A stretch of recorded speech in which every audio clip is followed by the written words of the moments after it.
Just give me a second before we start recording. Okay. Okay, so good morning all. So let's start for today's session. So yesterday we completed the installation and basic look and feel what are the different options available on Jenkins. So we will go further and we will try to complete the CI part. Okay.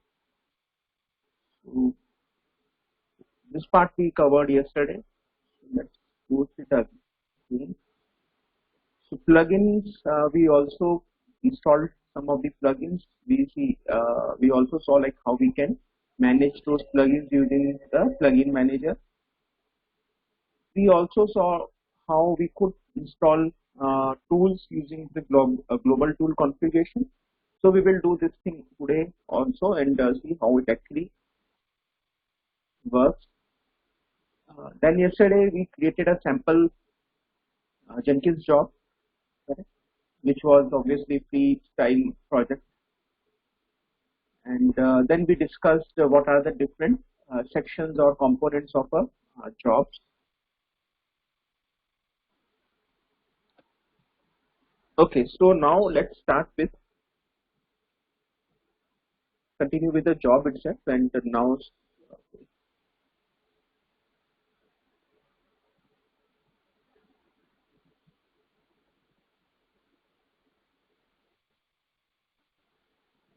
so this is the job which we created yesterday. So today we will be creating a job which will basically, let me show what would be the final outcome. So this is our main aim of today's session. We will try to see what we can achieve. Probably not all, but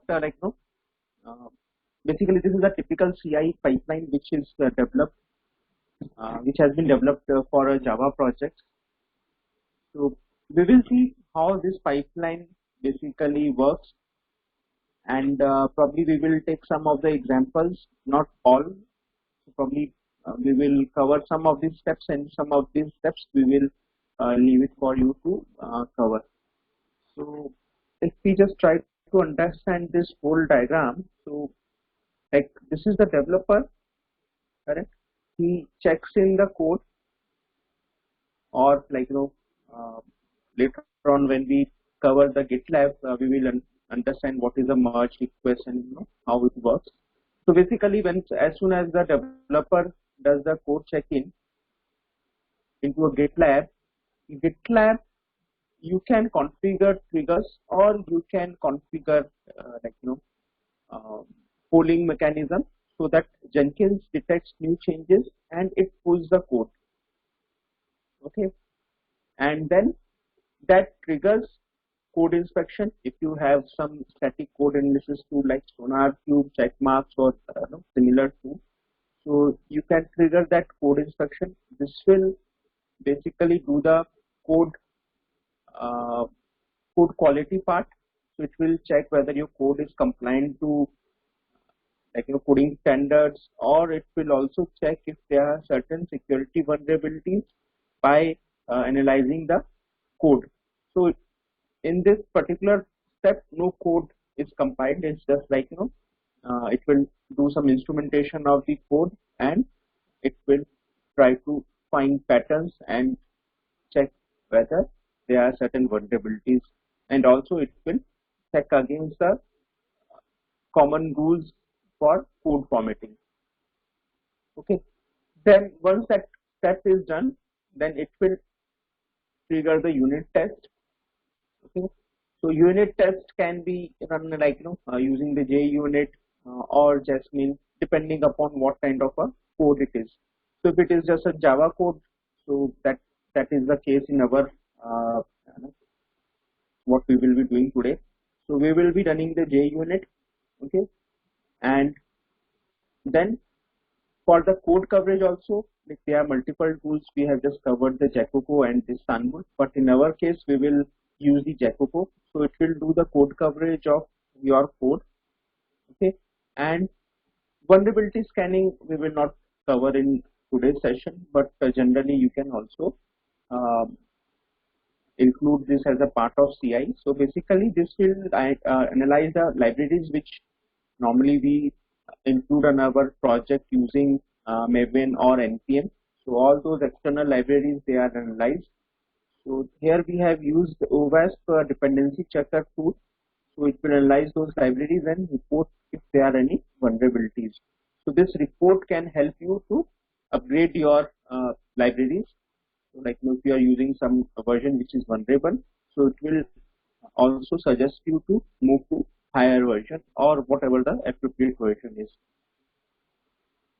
Then based upon these steps, you can also like for example JUnit or code coverage, you can also define quality gates. So quality gates basically tells you like if your code coverage is less than this particular percentage, whether your pipeline should pass or fail. So you can basically uh, define such quality gates. So these quality gates can be defined using Sonar or maybe like other plugins, they are available for this work. Okay.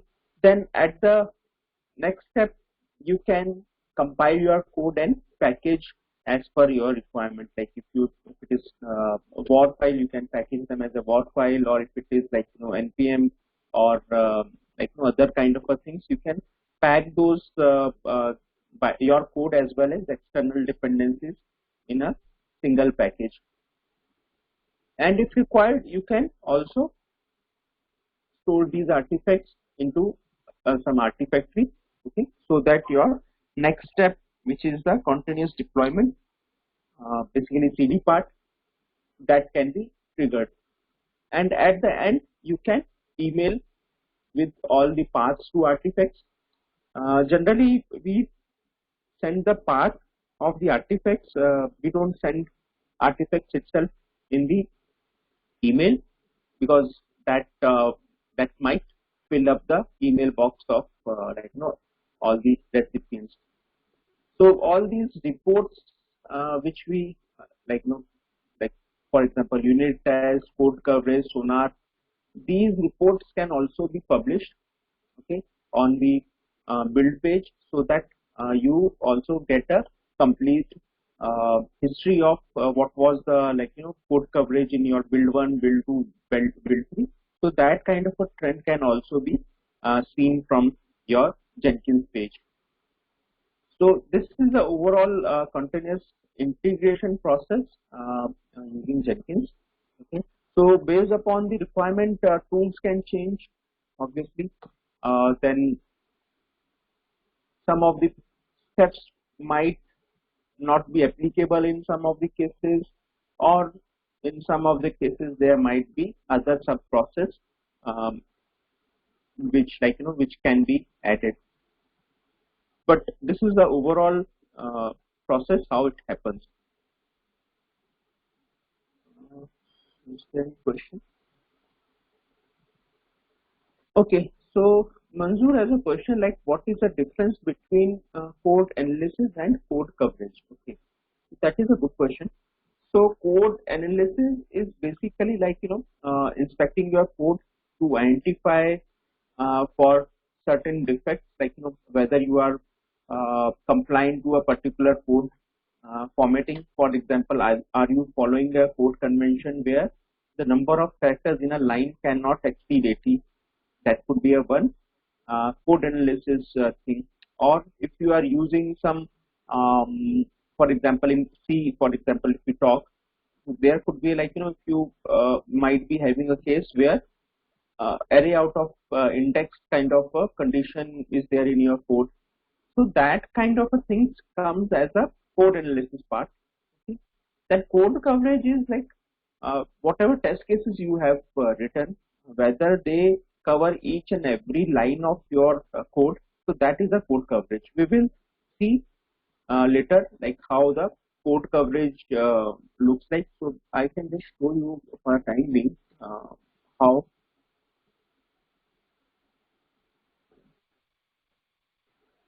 So this is a one code coverage report. So this, if you see, this Hello app is one application. Okay, so the green part is what which has been covered as a part of unit test cases. So we can say, like, your all business logic has been covered. Okay, so whatever business logic you have written in code, that has, you have a test cases, and that has been verified using your test cases. And red line is basically the part which has not been yet executed. So these could be the error conditions which might not be possible to simulate or replicate using standard conditions. So that this report helps you, like how you can um validate whether or what is, like, your code has been executed. Similarly, like, you also how much of percentage, like in this case 96% exceptions have been executed, 100% code branches have been executed. So this gives a confidence developer, but his all business logic has been executed and working as per the expected behavior. So it's basically how you write the unit test cases. In case, like, normally unit test case at functional level, you should have all the extreme cases plus, like, positive case as well as negative case, and based upon input and output, you should see how your function is working. So I hope that solves that gives answer to your question.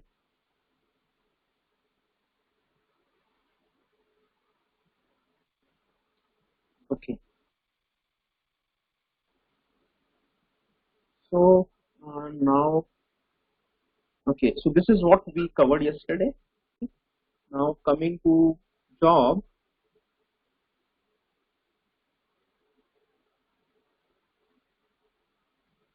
let's go through the PPT first. Okay.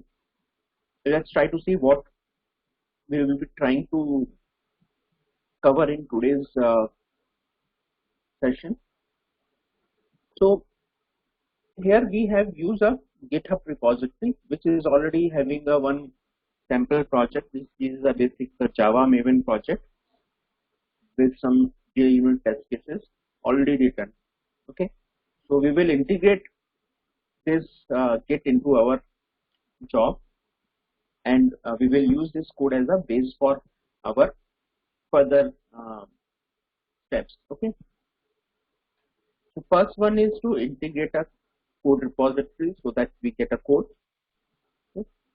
Then we will add a build environment, okay, where we will tell, like, we will be using the Maven project. Okay, so Maven, as we discussed earlier, is a build tool which helps in compilation testing and packaging the code. So maybe in coming session we will take up Maven as a build tool to see how actually it works and what are the different features it provides. And we will also do some comparative study or against the other build tools, what other different build tools are available in market. Okay, so here we will add a step which will basically invoke a Maven to run the unit test cases. Basically, Maven, you have to define the goals or targets. So we will define goals, like, we will do the cleanup of the code. We will install basically will download all the required dependencies and build it. Test will do trigger the JUnit test cases, and last is verify. And then we will publish the test reports, JUnit report as well as the code coverage report. So this is how test report would be there, and then obviously we will do the code coverage using the Zacuco code coverage, Zacuco plugin. Zacuco is basically a Java code coverage plugin. Okay. So it's widely used for code coverage in Java-based projects. and obviously we will publish this report and explore how it looks. So this is all for today's agenda. We will try to cover each and every aspect. Okay. So see basic job part. So let me just try to integrate this Git into our code, basically into our job. Okay. So let me go back. So as you see, like GitLab, GitHub, or any other such repositories, they are basically Git type of repositories. So we don't need to explicitly download a GitHub plugin to access those, but we can do it like if we install a particular type of a plugin like for GitLab or GitHub, that would give us a benefit of basically integrating different other functionalities which those particular types of repositories provide. Or to put it in this way, so let's assume so all these repositories or like all these products, I would say GitLab, GitHub, or Bitbucket, so they internally using a Git. So Git is a repository, everybody knows it. Like Git didn't had a GUI part. So all these people, what they did, they added a wrapper around that core Git, okay, and they provided different functionalities and then hosted these services on a cloud so that we could use them as a service. That is a one way of seeing them. So GitLab provides some functionalities which are different from GitHub. So some triggers or triggers which are there in GitLab or GitHub, they may have a different nomenclature. So their names may be different, or uh, environment variables might be different, but overall concept wise they are almost similar. Okay. So in today's session, we might not be able to cover the uh, integration of the triggers. Okay, so that we will cover in next session, or let's see if we have a time, then we can see.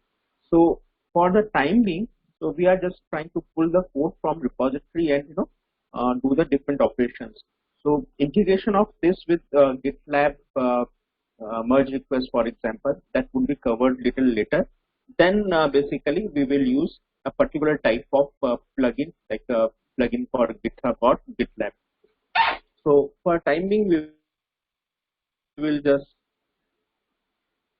use it. Okay. So just for your reference, if I show you what is there in this repository, we can just go to the GitLab, and this is the project on a GitLab. So if we go here, so you will see there are two parts. Code is there. So in code you have only two files. Okay, so it's just a hello world example, and then in test you have some JUnit test cases already created. From DevOps perspective, you might not be required to create the JUnit, but you would be expected to integrate JUnit with your code. So if you see, you will see all these instructions written, or things written, what is available there, it is combined with JUnit 5, code coverage, Jacopo is already integrated in the code. So if you have a plugin in your pipeline, you can just trigger it and this code will understand Jacopo commands. Then Maven is there to do the build part. Okay, so these are the commands which you want to execute. If you want to run the test cases, unit test cases, you can run Maven test, or if you want to run the integration test, you can do the Maven verify. And so these are the basic things which are already there as a part of instruction to this. and these things are almost common or like applicable to other projects also. Okay, so now coming back to our job. Okay, so this repository is a public repository and they have not put up any credentials to access. So we will not define any credentials, but if had some credentials, we have added credentials here. Okay, so credentials can be it can be a username password. Okay, or it could be like if it is a GitHub app, we could integrate in that way. So if it is if you have SSH keys, you could uh, use the SSH private key here to access it, or if it is a certificate based, that could be one thing. Okay. So what else? Okay, so since this is a Git, no, you don't get many other options. If it was a GitLab or GitHub, then you could have also got an option of providing tokens, which these application also provide. So for the time being, and if it was a username password, then you could have provided username, password, and identifier for just identifying this particular credential uh, when you list down all the credentials or when you finding it, or you could provide a description. So just for simple testing, let's provide a username test user, how you can proceed if you want to connect to a repository which is protected by credentials. Password test 123 test repo. This is for testing. Okay, so if you add it, okay, then you will get this entry here. So next time whenever you create a new job, so your drop down list would already be filled with this credential, so you can choose with this credential. Okay, then you have other options also if you want to provide more details, if you have some kind of a naming convention, so you just want to pick some particular type of branch, you can provide it. Okay. But for the timing we will keep whatever is default. Okay. Now let's see, we choose, since this would be a CI branch, so we don't want old um, what we can say files which are generated, temporary files which are generated. Okay, and even the old code. So we want every time whenever this job is run, our repository, local repository, all the local files, they are removed and post cloned. Okay, so this would help us in having a fresh build on our Jenkins machine. Okay. So now let's run this part only. Let's see if we are able to pull up the code. Okay. Okay. So we had defined parameter yesterday. Let's remove it. We don't need it today. Let's remove that parameter to make the things more simpler. Now build it. Okay. Now let's see what is happening behind the screen. So we can see uh, these are the logs of your job. So if we just go by one, so it was started by admin. Since we don't have a user, if we had a user, then that user would have been printed here.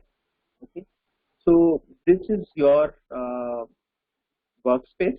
Okay. So if you just want to go and see what happened, or if you just want to explore, you can just go to this particular place and just do the listing part, or want to something else. No credentials specified. Okay, that is okay. So now it is doing the wiping out of your, it's basically wiping or cleaning up your local repository. Okay, this is what we had chosen. Then it did the clone of your repository. This is cloning this particular repository. Okay, it is fetching your changes, what are there. So it will show what is the version. Okay, and then these are the different things which like when you pull up the things, that is, so then it will show what has been pulled from the repository. So it will show you the last checked in comments and those. So you this uh, job is now successful. If I show you concept of workspace, what happens? Sometimes this uh,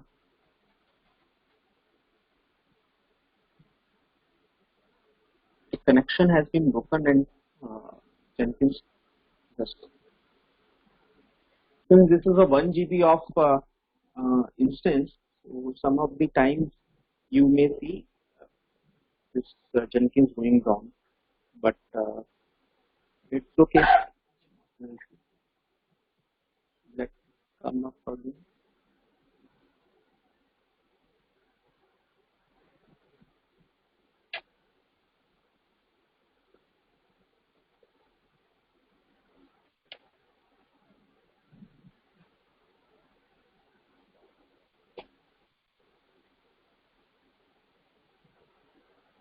So any questions or queries which you would.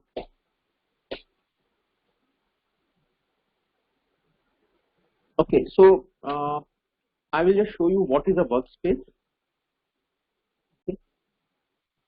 So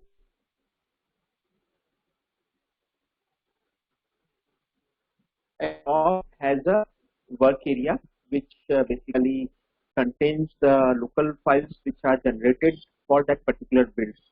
So for example, in this particular case, when we run second build, second instance of this job, these files were checked, that Git checked out these files from the Git into this particular machine. So it created a workspace and their code was cloned. So if you see, it's the same code which we got from the repository. Okay, and whatever operations we do, either compilation or like unit tests, all those reports or those intermediate files would be generated here in this particular folder itself. So let's see. Okay, so in which folder the checkout of the code happens. So this is the workspace which I'm telling you. So this is the workspace where your all checkout, your all code build, all your artifacts would be generated. So that's why we had a step where we integrated a artifactory. So we will copy artifacts from or build artifacts or binaries from this particular folder and put it into that repository, so that whenever next build is done and or whenever the uh, log rotation happens or that rotation happens, it may happen like this workspace might be cleaned or workspace basically um, may get removed just for the uh, saving the storage. So it's better to take the backup of your artifacts or reports. Okay, now coming back to step. So what to do after this? So now we have built the code, we have cloned the code. Next part is to compile the code. Okay, so now let's see if we can compile our code. Do we have all required uh, plugins? So since we discussed earlier Maven project, okay, so we need a Maven build tool to compile it.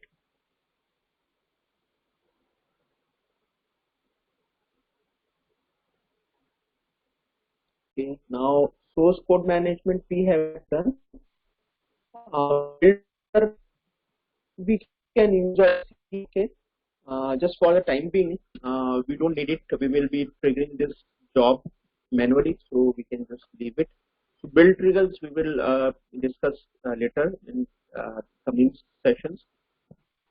Okay. So now if we see here, we don't have anything for Maven. Okay. Oh, is it there or not? Did we install a Maven yesterday? If we just want to check, did we install a Maven as a build tool? What should we do?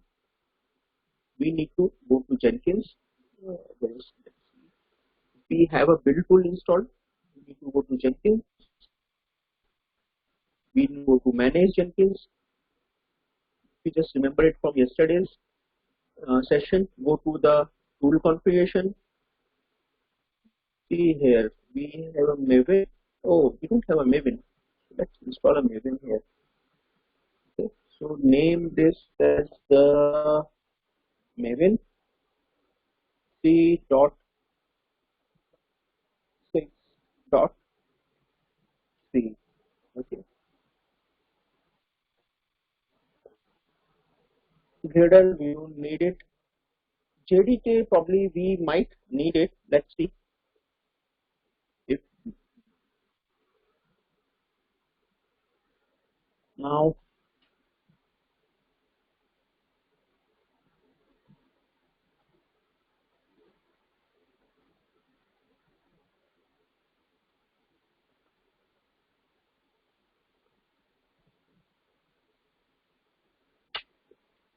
yeah, now we have a Maven. Earlier it was just showing the empty part. So what we want here, coming back to PPT, this is what we have a invoke the top level Maven targets. Okay. So let's do call test so that tests are executed. This is what we will be doing. So there are other options, like if you have a POM file which is at a different path, you can specify the POM files. If you have some other properties which you want to provide, like sometimes some variables you want to provide, you compile time variables or no, and those things you can provide. JVM options, sometimes like you need to increase or decrease the JVM heap, so those things can also be provided. So there are other multiple things, but from DevOps perspective, all these parameters would be already informed to you, and you can configure those things based upon your need. Okay. So let's try to run this part only, how it works. Okay. We can do complete things and run in a single way, but we will try to do one thing and run the things. Hey, I'm sorry to interrupt you. Yeah. What is POM? There, I see POM.xml in the source code. What is POM? So basically a file which is what are the dependencies, what is the build. So you can say basically a POM is a configuration file for the maybe the required information, what are the external dependencies, how to build the code, how your artifacts would be packaged, how the test would be executed. So it's basically a build tool configuration file. So we will cover this as a part of maybe next or next to next session. What is the POM file? What is a Maven? And differs from other things. Since like just like Gradle, you have a I think it is a JSON file or something like kind of a thing. So similarly for Maven, you have a POM file. So just a PM XML file. Maybe I can show you. But detail wise will go a little later. So as a DevOps, do we have to write those configurations, or it will be provided by the developers? No. These Yeah. So these are basically generated, auto-generated. So even developers, they don't have to uh, write it. So as a part of, like, when you create a Maven-based project, so it is automatically generated. So if you see, like, nothing needs to be written. So it's just like, some of the times you have a dependencies, like, some external libraries you might need for compilation of your code. So basically that part is also taken care by the developers. From DevOps perspective, you will get uh, form file, and you just need to trigger it. So if it is on a standard path, you don't need to provide a path. If it is on some other path, then like, I will show you, you need to provide the path of this Maven uh, form file. So just for like, your reference, or for your knowledge enrichment, we will take up a half an hour or 15-minute session on Maven build tool, where we will see how this form file is generated and what are the different sections. Correct. So like in future, if you have to debug anything related to Maven, so this will help you. And other build tools are also similar, like, if you understand one build tool, so you can also understand the other build tools also. Yeah, thanks. Okay. I hope that solves. So we had, okay, now let's see what happened with the test part. So let's go to the top. Okay. So first was, okay, simple thing. So you just pull the code, clone the code. Okay. Then I just, like, explained earlier, form file of dependencies, like, external libraries. So normally what happens these days, like, if we just start from the early days, what happens, like, we had a source code of files, like in Java you had a Java file, and you also had libraries, like, libraries for standard input output, or libraries for uh, maybe for JDK or some other libraries. So everything had to be packaged together and put it into Git repositories. Okay. So these libraries basically increases the code size. But now with this build tools, what happens, like, you need to just have your original source code, which is basically having the business logic part, and all other external dependencies, they are downloaded at runtime, and you just need to specify what are the external dependencies in your POM file. Okay, so as soon as you trigger this build, so um, Maven will download these external dependencies from the Maven repository. So that is a central place where all your external dependencies are stored. Okay, so these dependencies are downloaded, and your code, that is also packaged together into a single artifactory. So in Git, we only need to store only the source code, and these libraries, they are downloaded runtime. Okay. So, voice, I hope, is it okay for everyone, or is it breaking for?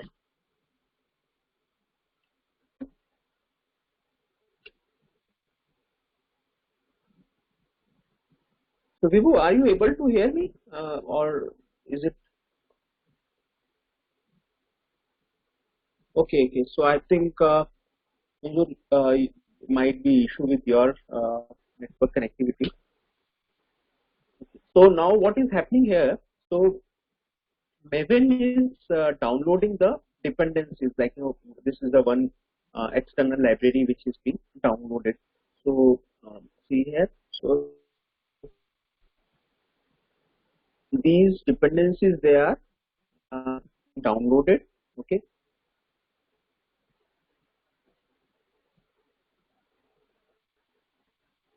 now at the end something happens. See here, these all are the external dependencies which the Maven build tool is downloading itself.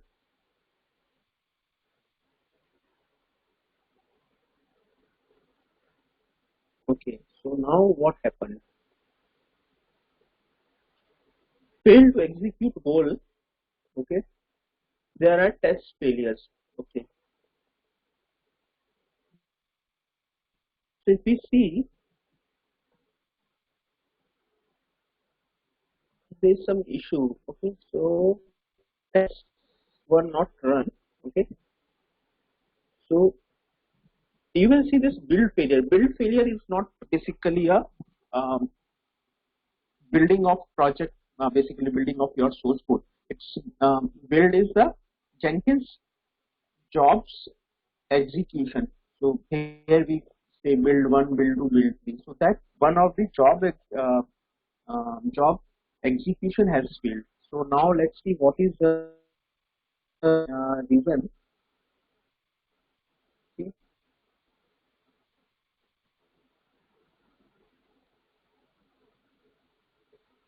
So probably he didn't had a Java on this particular machine. So that could be one issue. So let's see. Do we get some hint? So if you see finally, like what executed. So this was the thing it executed. This is the overall command which was executed. Okay. So now let's see. Do we have a JVM on this particular machine? Okay.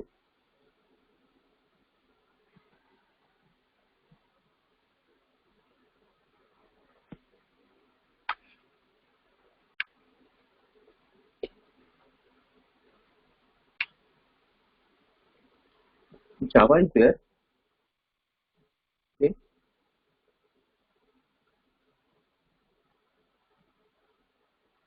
So basically, your virtual machine, JVM machine crashed.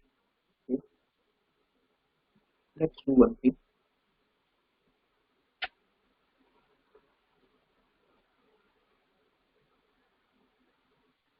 Let's try to add other build features. Clean build test verify build now.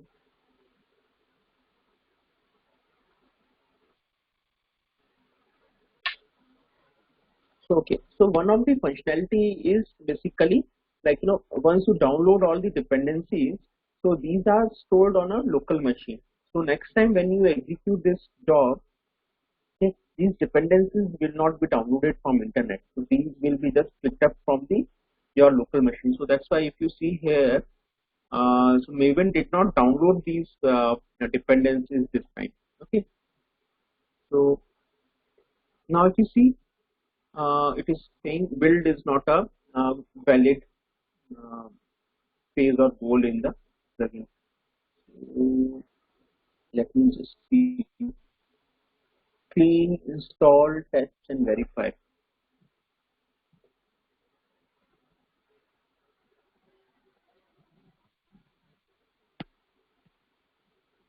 Clean, test, install, verify.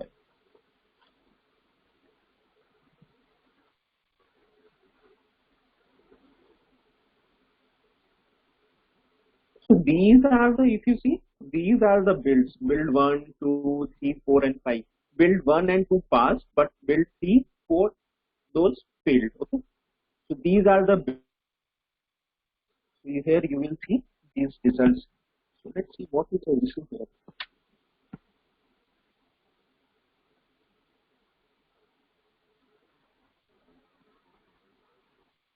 Uh,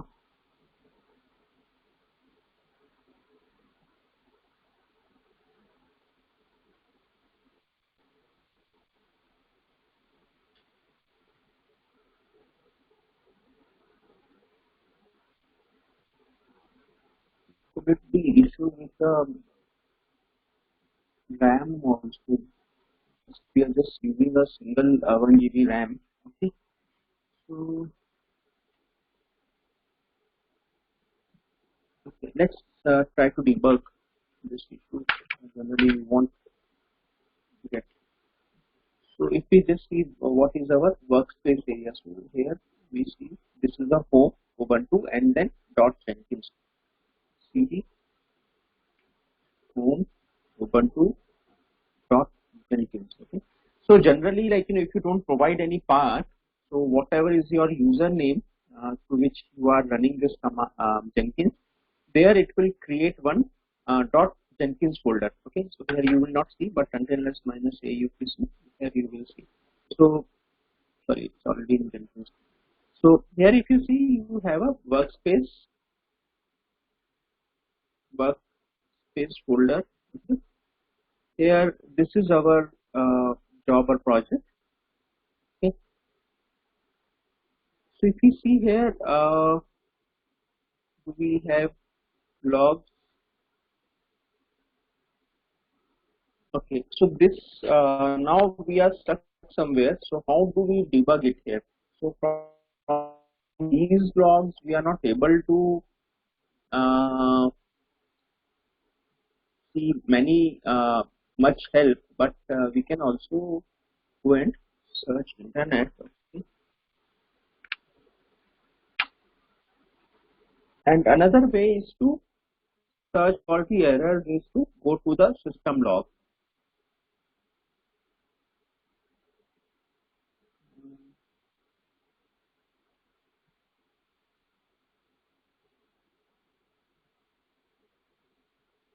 Okay, so go to the manage Jenkins.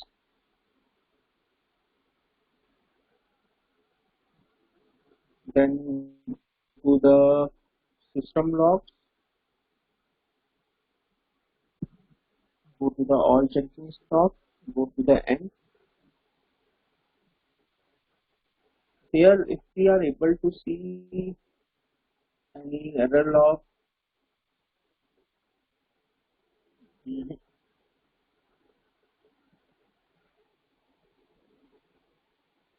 no. So it looks like from Jenkins perspective, it is okay. It's just the issue with the.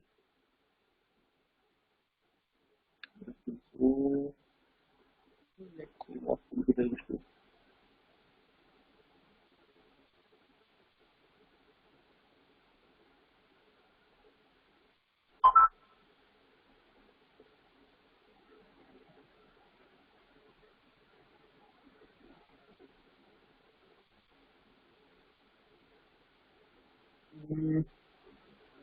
The best way to search is the stack trace.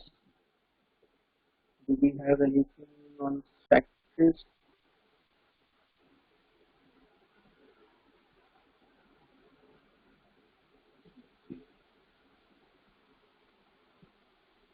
So look, these kind of issues you will might face when you creating a pipeline or executing it. So these kind of a debugging is also expected from DevOps engineers. It's just not like developers will do it, because developers perspective, they have pushed in the changes and that code is compilable on their machine. So if something is not working, that has to be basically resolved by the DevOps engineer. So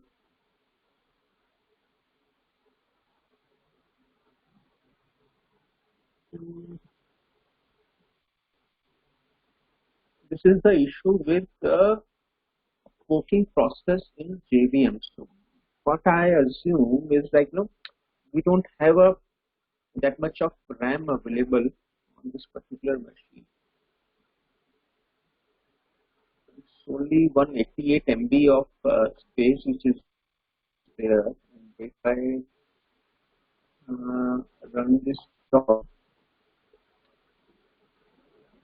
okay, so you can execute this job from here also.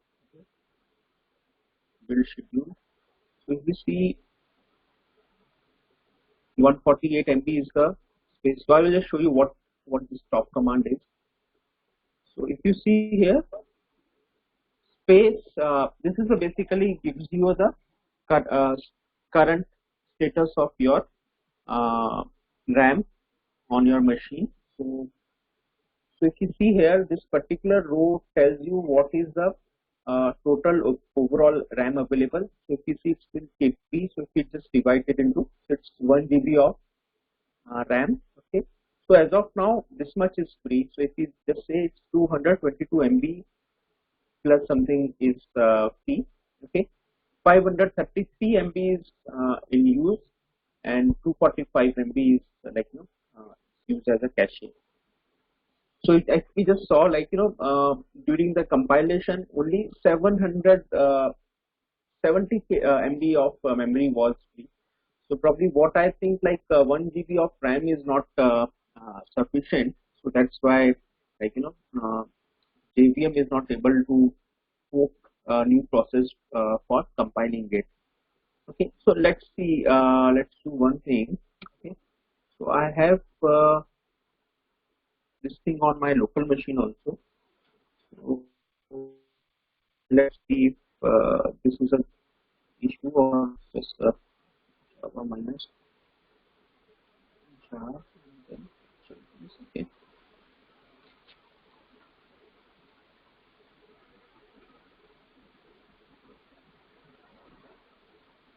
If we run it locally, then the problem is when we will be testing with GitLab integration. So whenever the GitLab generates some events, that events can only be received by uh, public IP addresses. Correct? And if we run it on a local machine, this IP address is not a public IP address. Correct? Maybe some of the cases it may be. We can just see how we can uh, do it. So let's let it start. So same thing here we can just say localhost 8080. Okay. Same thing we will get it from here. So I hope it is already configured. Okay.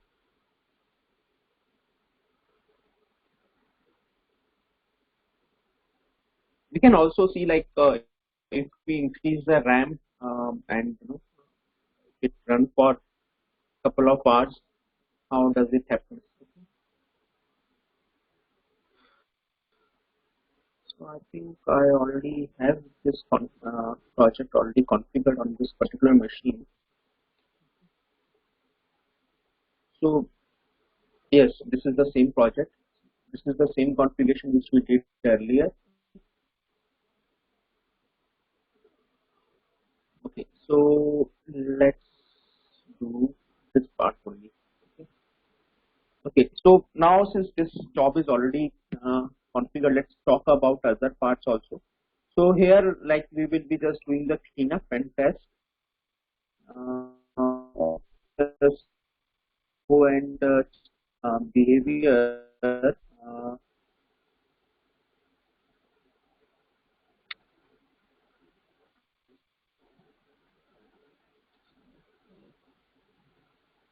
Problem with these open source tools is some of the things might not be working. Okay, so let's choose this thing so that whenever we run this build, everything is clean. Okay. Okay, so now what happens since when we run this test, so next part is everything is run. Now we need to publish the reports.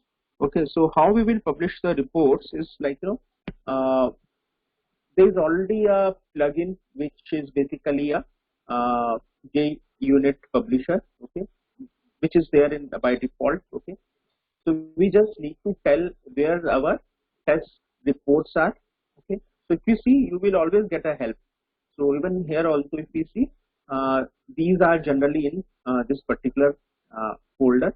Okay, so we can choose it from here. So I will just show you how workspace where you can find these test reports. Okay, so now let's run this one.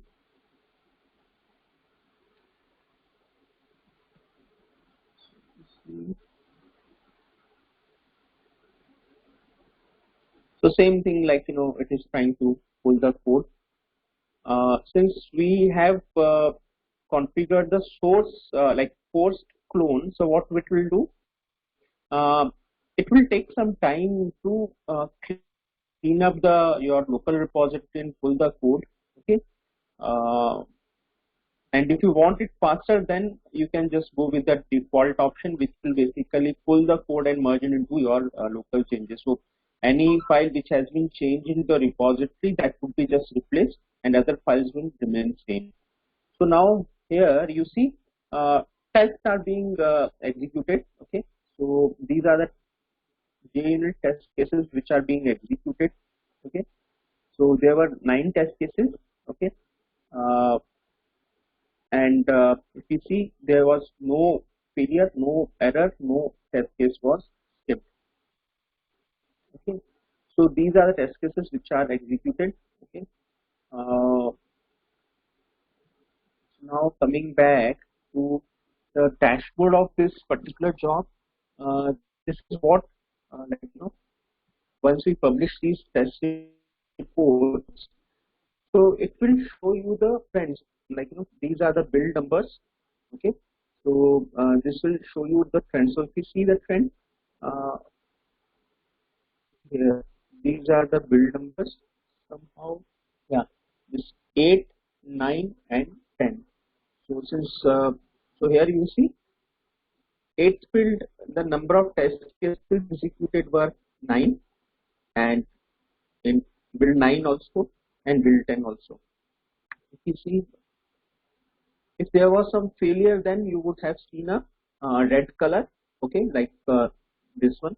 Okay, so this is how it gives you a trend over the builds, like how the trend has been. And similarly is the code coverage. So green is the number of lines which are covered. So like in our code, we only had a 25 lines of code. So this is what being covered, and red line is the lines which have been missed. So I think 2 or 3 lines are not getting executed. Okay. So now coming back to this one. So build part we have covered. Okay. So this is the uh, test reports. So if I just show you again, this is a workspace. Okay, in the target, if you see, these are the different folders which are getting generated. So in this particular plugin, all the test reports, they are generated in SureFile reports. So basically, SureFile is the tool which uh, does the JUnit and collects the results. So if you see here, all the test reports you can see here. So these are the XML reports, and these are used by Jenkins to publish the report. So I will just show you one sample. If I go to build, so this is the test result. Okay, this is the XML, and XML has been used by the Jenkins to show the results. So if I just go and show you,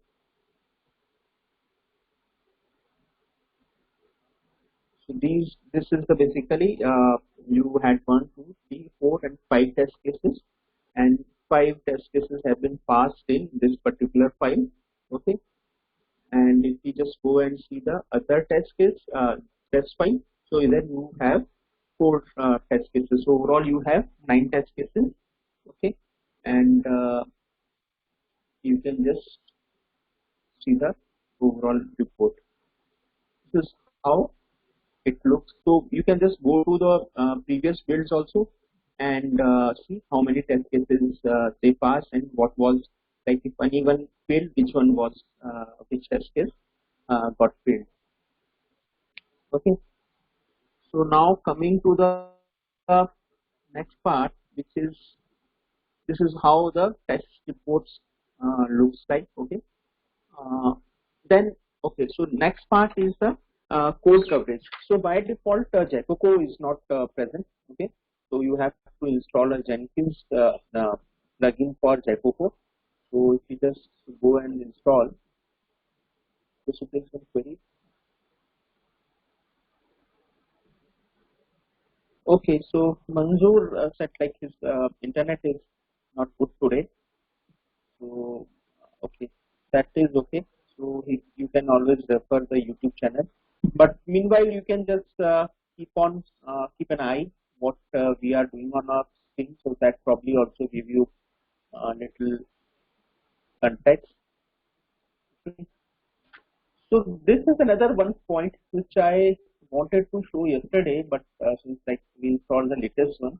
So here it also Jenkins also give you a functionality where you can upgrade your Jenkins automatically. Okay, so since like we have an older version and now we have a new version available, you can upgrade automatically. So what it will do, it will download the latest Jenkins, then upgrade it and ask you to reboot it.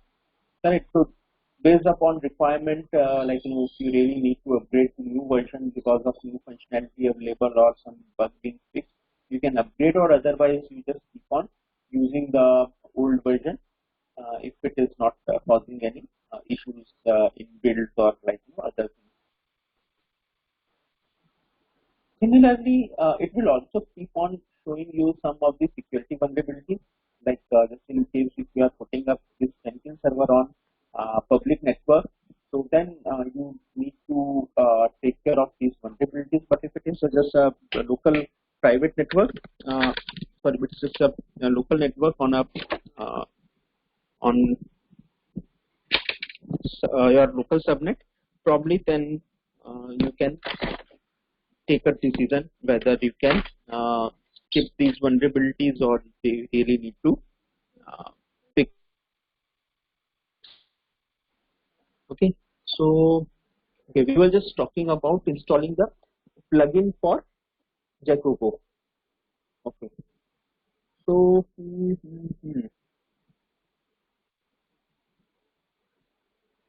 so for that we need to go to the available plugins. Okay, type it here, Jacopo. Okay, so since this is already installed, so you will find it in our list. Okay, so this is already installed. Okay, so if it is not there, you just go to the available, type Jacopo and install it. Okay, so once it is installed, you will find it here. So how will you make sure your uh, Jacopo is triggered? So for Jacopo, basically you don't have to do anything. So as soon as test cases are executed, uh, like if you already have a Jacopo in your build tool, so that would just start collecting the information, correct? And from your perspective, you just only need to collect the information, or like you just need to publish the reports. So how to trigger the Jacopo report coverage? So once you install that Jacopo plugin, so you will get one option here. I will just put here. In post build, basically you will get a record Jacopo port coverage option in the drop down. You choose this, okay, and you just need to tell uh, like what is the path to your um, executable files. Basically, whenever you run this uh, code coverage, so one file which is needed is the exec file, okay, and then you need to give path to your classes. So you can just choose the default paths which are there. So for general projects, these are all sufficient unless some projects which are using some deviation. So there you need to search and find the path. Okay. Then you also need to provide path to your source directory. Okay. So this is all sufficient. What kind of files you are looking to include? So in our case, I think .java file is all is needed. Other files are not needed. So we are just doing the code coverage for Java. If you want to exclude some files, you can exclude. Like in some of the cases, you might have some other scripting files for which you don't want to do a code coverage. So you can just tell what kind of files you want to skip. Okay. Uh, Then there are certain other options. Okay. Uh, Here, like you can also define the quality gate based upon the coverage. So you can just tell whether to fail the build or abort the build based upon these numbers. For example, if you want 80% of your code coverage instruction should be executed, so you can just specify 80%. Okay, so this code coverage does not reach 80%, then your build would be uh, marked failed. Okay, and similarly, you can also provide some thresholds, but that is okay. So now let's do the complete part. Test, install, and verify. Verify will execute the end-to-end test cases. Okay, and now run it again.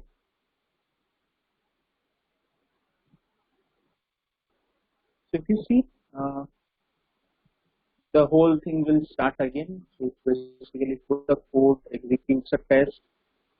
Okay, and then your Jacopo is running in background, collecting all the results, and publishing the report also. So if you see, it will also give you this text part, code coverage of your classes is 100%, methods are also 100%, and 93% of your code lines have been covered. 96 percentage of instructions are executed, and complexity is also 100% covered. So this report is also available if you just go and search here in the code coverage. So this is what I was earlier showing. So this is the code coverage. You can download code coverage file also, but this is the overall thing. So if you just want to go into more detail, you can go to the package level. So in this package, you had two files, hello and flow app. So you can just go and see what are the uh, what has been missed. So in this hello class, if you see, everything is 100%, but in hello app you have some of the pink colors. Pink color means these lines have not been executed. So if you see, uh, so this is the line which has not been executed because this is a failure case.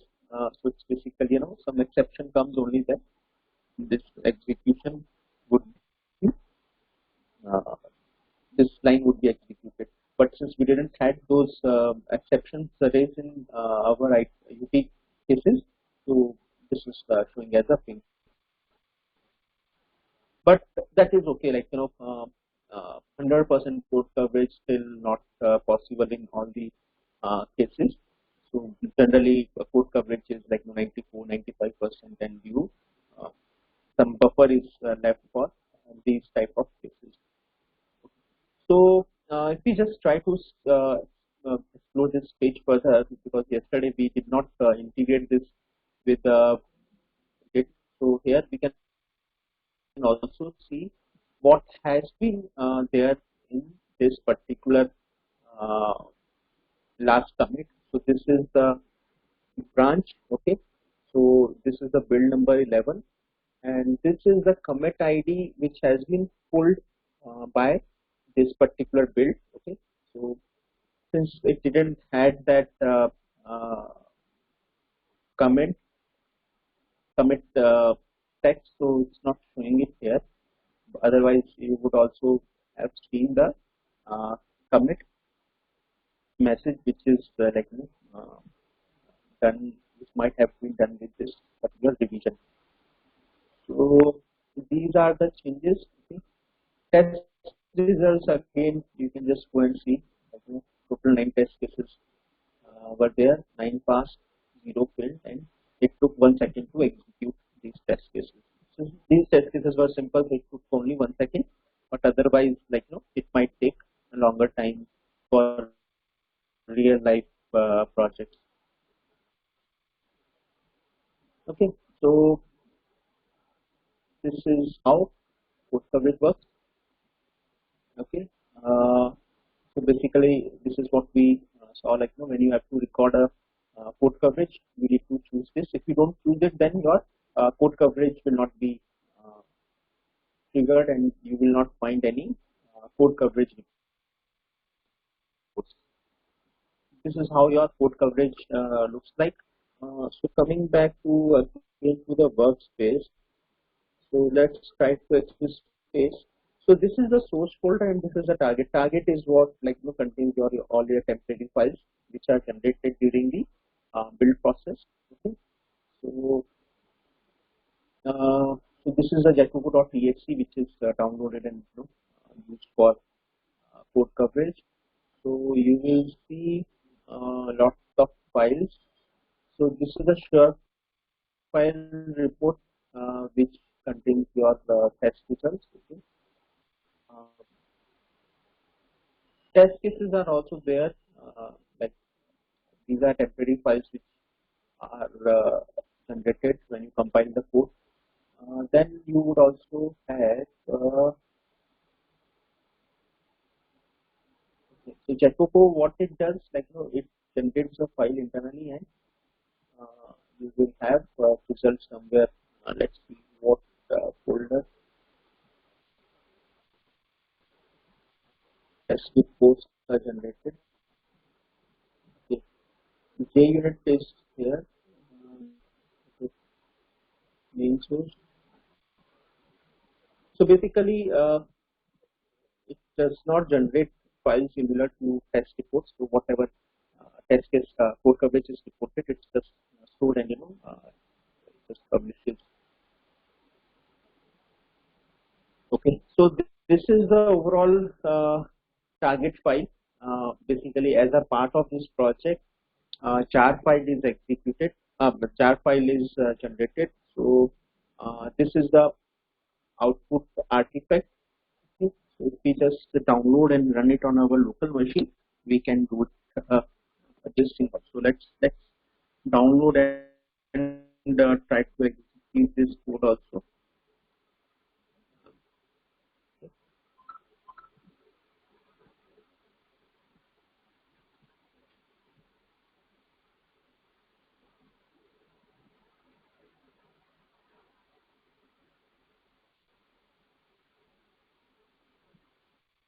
So I hope my screen is visible.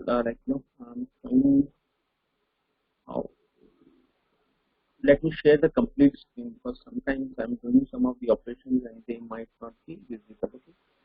So now I have just downloaded that jar file. Okay.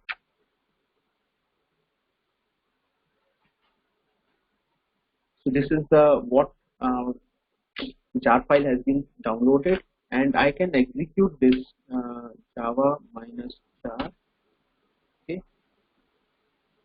Okay. So this is just a normal file. It does not have a manifest, so probably this will not run like this. Okay. So probably this project is in this way, we cannot execute everything, but this is how the things looks like. Okay. Okay. So just give me a time of today. So I will just try to see if we can increase RAM and how the cost works with this one, so that we can execute directly on EC2 rather than on local machine. But for today's session, you can always run it on a local machine and cover all the different parts of CI part. So if we just compare it with our uh, sessions today, so we have been able to cover step 1, okay, step 2, this step 3, step 4 we didn't had the sonar cube, so we just miss it. Okay. Step 5 we covered using JUnit. Okay. Step 6 we have covered using Jacoco. Step 7 we have not integrated with our pipeline, so we will see it in later sections. Quality gates, we saw how we can do it for Jacoco. Okay. Packaging we have done. We have packaged our binary in form of jar. So generally, from DevOps perspective, you don't need to worry. So that packaging is there. So you just need to like need to call correct Maven goal, and that's all. Step 9 we have not covered because we didn't had the artifactory established yet. Okay, then step 8 we did not talk, but let's talk now. Okay. So what we can do, like the build is ready. Okay, so you would like to tell developers like this build is ready with these kind of a results, whether it's a fail or it's a pass, and you might also want to share the artifacts path or report path. So how you can do it? So it's basically more kind of a SNMP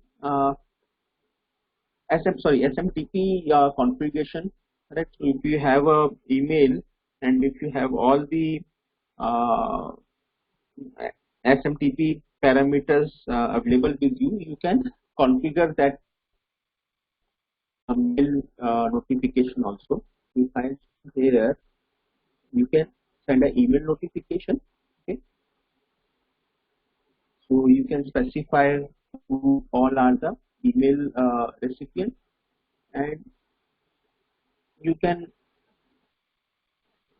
or otherwise you can just send a email notification with body which you can define. Okay, so there are certain parameters like whom you want to send this notification.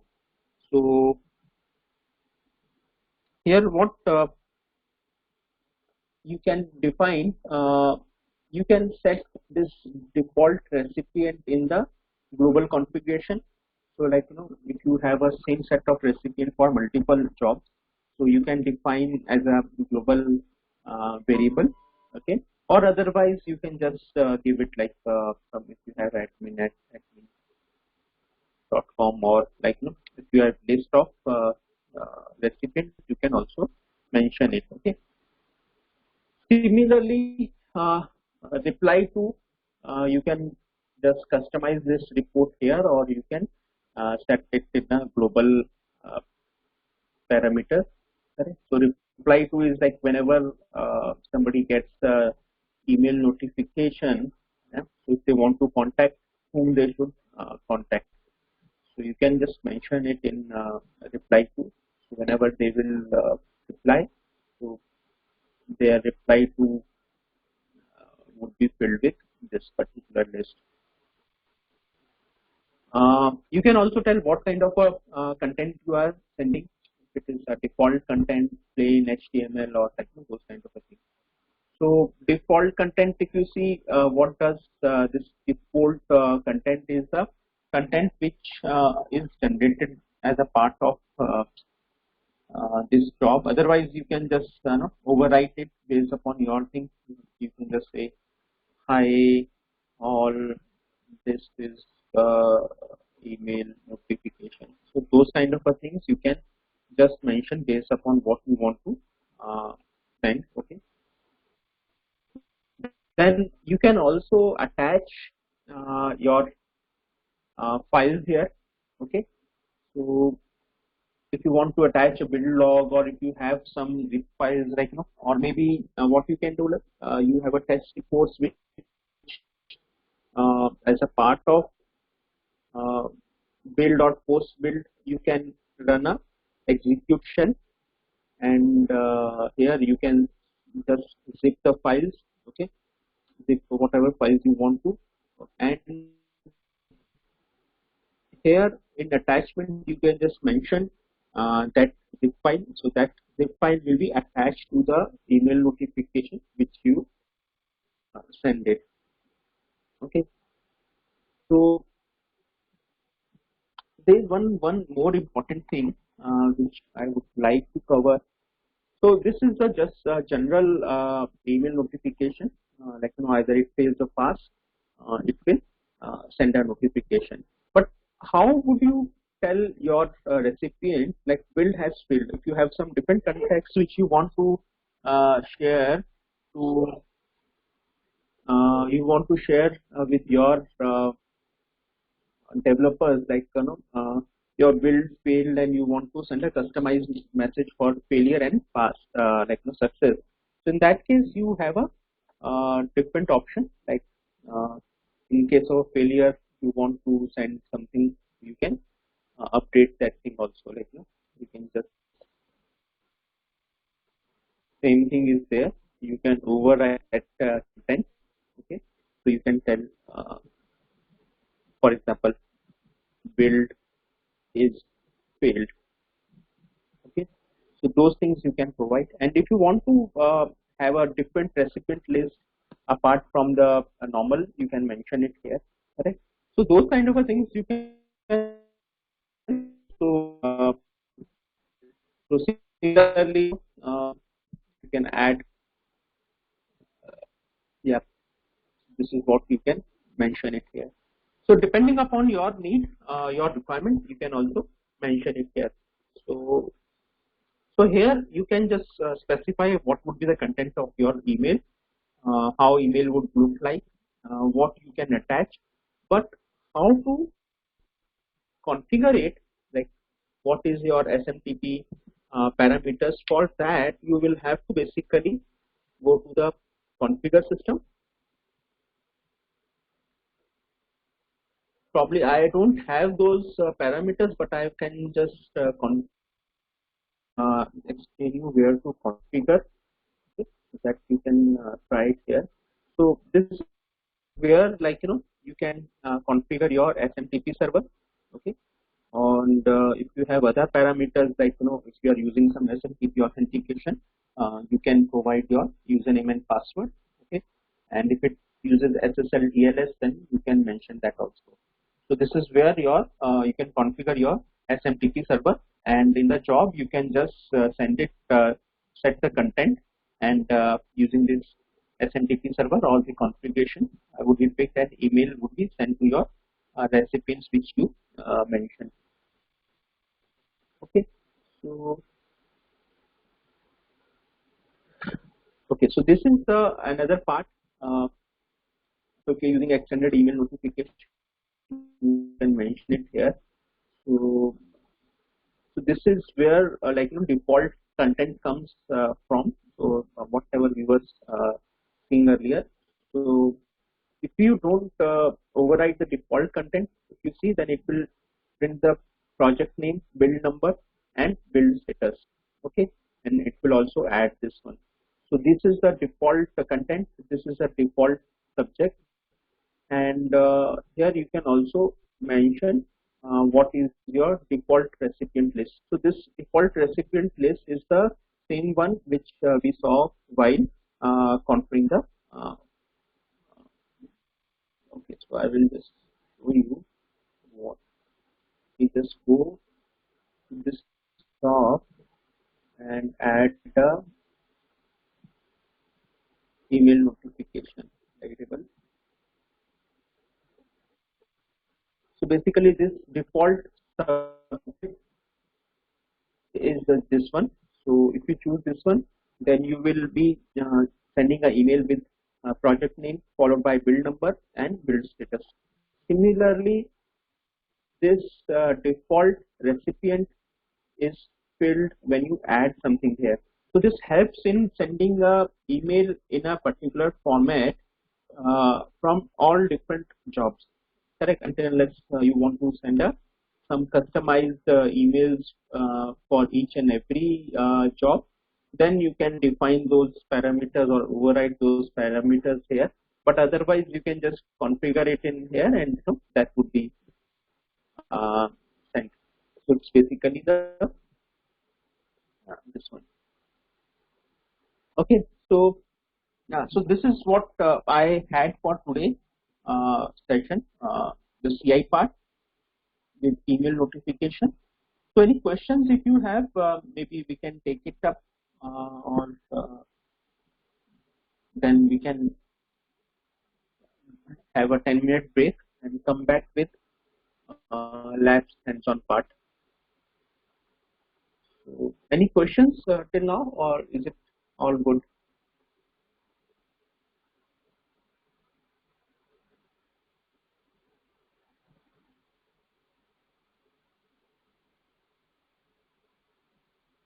Okay, then let's take a 10 minutes break.